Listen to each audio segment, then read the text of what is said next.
Bonjour, bienvenue dans la série sur la décohérence quantique. Alors, on va attaquer maintenant vraiment la décohérence. On va commencer par une introduction générale et historique. Alors, les implications du programme de décohérence pour les fondations de la mécanique quantique ont été le sujet de débats continuels depuis sa première formulation, la première formulation précise du programme de décohérence au début des années 1980. L'idée clé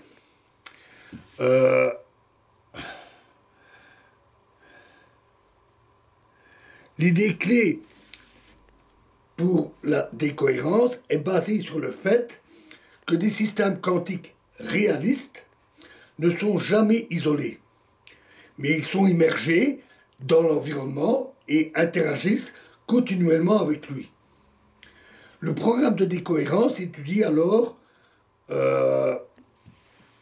entièrement dans le formalisme quantique, le formalisme standard sans ajouter de nouveaux éléments à la théorie mathématique ou à ses interprétations, la formation résultante de corrélations quantiques entre les états du système et son environnement, et les effets souvent surprenants de ces interactions système-environnement.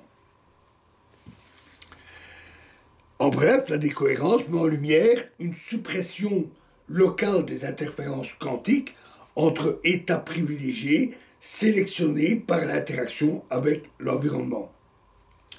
Buck, en 1997, a décrit la partie des cohérences de la nouvelle orthodoxie de la compréhension de la mécanique quantique comme le chemin du physicien motivant les postulats de la mécanique quantique à partir des principes physiques. Les partisans de la décohérence l'ont appelé un accident historique, comme Joule en 1998, parce que les applications de la mécanique quantique, les applications pour la mécanique quantique et pour les problèmes de fondation associés furent ignorées pendant fort longtemps.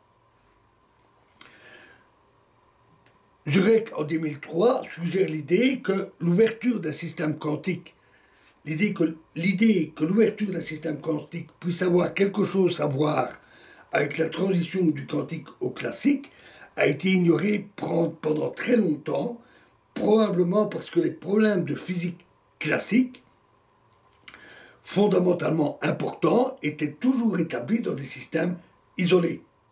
D'où la réaction naturelle de le faire aussi en mécanique quantique. Quand le concept de décohérence fut d'abord introduit pour une audience scientifique plus large par l'article de Jurek en 1991, publié dans Physics Today, il déclencha une série de commentaires controversés de la part des lecteurs, notamment dans la publication de Physics Today de 1993. En réponse aux critiques, Jurek déclara en 2003 que dans un champ où la controverse a régné aussi longtemps, cette résistance à un nouveau paradigme, c'est-à-dire la décohérence, n'est pas surprenante. Omnes, en 2003, estime que la découverte de la décohérence a déjà beaucoup amélioré notre compréhension de la mécanique quantique, mais ses fondations, la démarche de le domaine de sa validité, sa complète signification sont encore assez obscures. Cela est probablement dû au fait qu'elle traite d'impacts profonds de la physique qui ne sont pas encore entièrement analysés. C'était vrai en 2003, ça l'est encore en partie maintenant. En particulier, la question de savoir si la décohérence fournit ou au moins suggère une solution au problème de la mesure de la mécanique quantique a été discutée pendant plusieurs années. Par exemple, Anderson, en 2001, a écrit dans une revue d'essai, le dernier chapitre traite du problème de la mesure quantique. Mon test principal, me permettant de court-circuiter la discussion extensive, a été une recherche rapide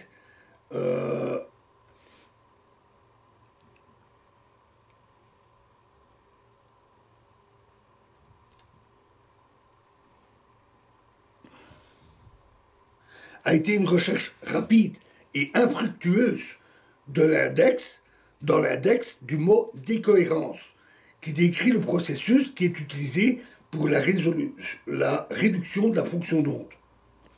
Jurek parle en différents endroits de la réduction apparente ou effective de la fonction d'onde, induite par l'interaction avec l'environnement dans lequel il est plongé, dans le cadre aussi d'une interprétation minimale supplémentaire.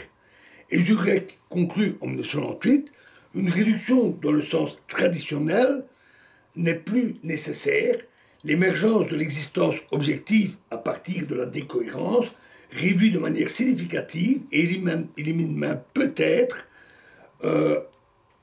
le rôle de la réduction du vecteur d'état. Alors on verra dans la suite que ce n'est pas aussi simple, ce n'est pas entièrement vrai, d'autres l'ont très vite pointé, et nous verrons ça dans la prochaine vidéo. Je vous remercie.